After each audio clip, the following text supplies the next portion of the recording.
হে everyone, বলো তো কোথায় যাচ্ছি এত সকালবেলা শীতে কাঁপতে কাঁপতে, তাও আবার বাইকের উপর বসে। কত ঠেকা পড়ছে আমার, তাই না? ঠেকা তো পড়বেই, কারণ আমি যাচ্ছি সকাল সকাল কুয়াশার মধ্যে খেজুরের রস খুঁজে নিয়ে আসতে। আমার অনেক দিনের ইচ্ছে ছিল শীতের সময় খুব সকালবেলা উঠে দূরে কোথাও যেয়ে খেজুরের রস খাবো।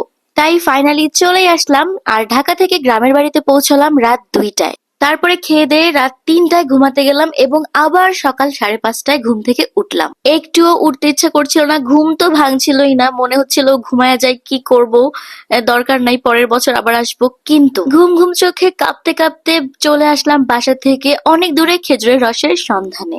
এসেই দেখি কলসি ভরা খেজুরের রস গাছ থেকে খুলে নিয়ে এসে পড়ছে। এটা কোনো কথা? ভাবলাম আমাদের সামনে গাছে উঠে গাছ থেকে খেজুরের রসের ছোট ছোট কলসগুলো নামাবে এবং আমরা সেটা দেখবো, কিন্তু সেটা আর হইল না। লেট করে ফেললাম, এত সকালে উঠেও আমরা লেট।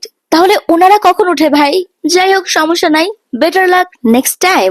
তো খেজুরের রস খেয়ে দিয়ে বাসায় যাওয়ার পথে দেখলাম পাশেই বানানো হচ্ছে খেজুরের গুড় দিয়ে, সরি, খেজুরের রস দিয়ে খেজুরের গুড়। এসব জিনিস আমি টিভিতেই দেখতাম, এখন দেখতেছি সামনাসামনি, গ্রামে আসলে এসব দেখা যায়। এরপর ডাইনোসরের মতো মুখ দিয়ে আগুন বের করছিলাম এবং তারপরে কুয়াশায় ঢাকা সকালের গ্রামটা একটু ঘুরে দেখলাম।